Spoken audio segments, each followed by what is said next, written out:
Emergency Land System Application သည်အန်ဒီရဲ့တစုံတရာကြုံတွေ့ရချိန်တွင်ဖုန်းလုံးယုံဖြင့်ဖြစ်စဉ်နေသည့်နေရာကိုချိတ်ဆက်ထားသူများထံစက္ကန့်ပိုင်းတွင်ပေးပို့အသိပေးနိုင်သည့် Mobile Application တစ်ခုဖြစ်ပါသည်။ Emergency Land System Application ကိုအသုံးပြုနိုင်ရန်အတွက် Apple Store နှင့် Play Store တို့တွင် Application အား download ရယူ၍ Register ပြုလုပ်ပြီးအချင်းချင်းချိတ်ဆက်အသုံးပြုနိုင်ပါသည်။ Register ပြုလုပ်ပုံအစဉ်စဉ် EES Application အား Register ပြုလုပ်ရတဲ့မိမိဖုန်းနံပါတ်သို့မဟုတ် Gmail ဖြင့်ကိုယ်တိုင် Register ပြုလုပ်နိုင်ပါသည်။ဖုန်းနံပါတ်ဖြင့် Register ပြုလုပ်နည်း Application ထဲသို့ဝင်၍ Register ခလုတ်ကိုနှိပ်ပါ။အောက်ပါချက်လက်များကိုမှန်ကန်စွာဖြည့်စွက်ပါ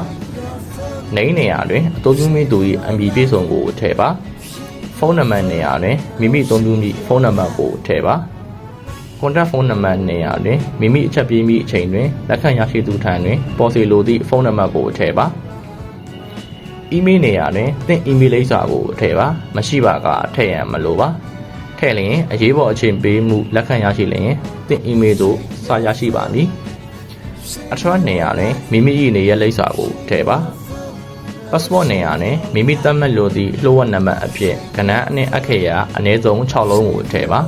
။ Confirm Passport နေရာတွင် Passport နေရာတွင်ထည့်သွင်းထားသောလျှို့ဝှက်နံပါတ်ကိုပြန်လည်ရိုက်ထည့်ပါအချက်လက်များဖြည့်စွက်ပြီးပါက ISR Time and Connection ဟူသောအကွက်လေးကိုအမှန်ချစ်ပေးပြီး Register ကိုနှိပ်ပါ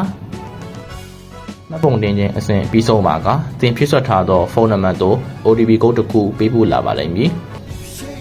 သင်ဖုန်းသို့ရောက်ရှိလာသော OTP ကုတ်ကဏ္ဍ6လုံးကိုသတ်မှတ်ထားသောနေရာတွင်မှန်ကန်စွာရိုက်ထည့်ပြီး Confirm ခုတ်ကိုနှိပ်၍အတည်ပြုပါအတပိုင်းဆိုင်ရာအသုံးပြုမှုအတွက်အလောင်းကိုရွေးချယ်ပါဓာတ်ပုံနဲ့ဗီဒီယိုဆိုင်ရာအသုံးပြုမှုအတွက်အလောင်းကိုရွေးချယ်ပါ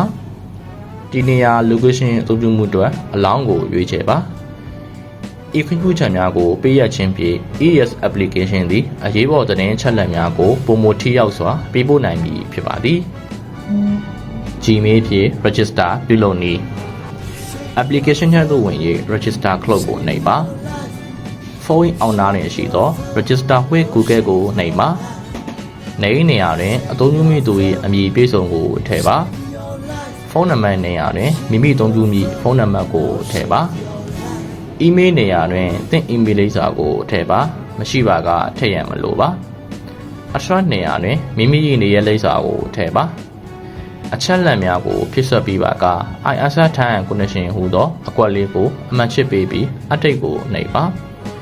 Register ပြုလုပ်ပြီးချိန်တွင်စမ်းသပ်အသုံးပြုနိုင်ရန်အတွက် Welcome Package ကိုရယူ၍ EES Application အားစတင်အသုံးပြုနိုင်ပြီဖြစ်ပါသည်။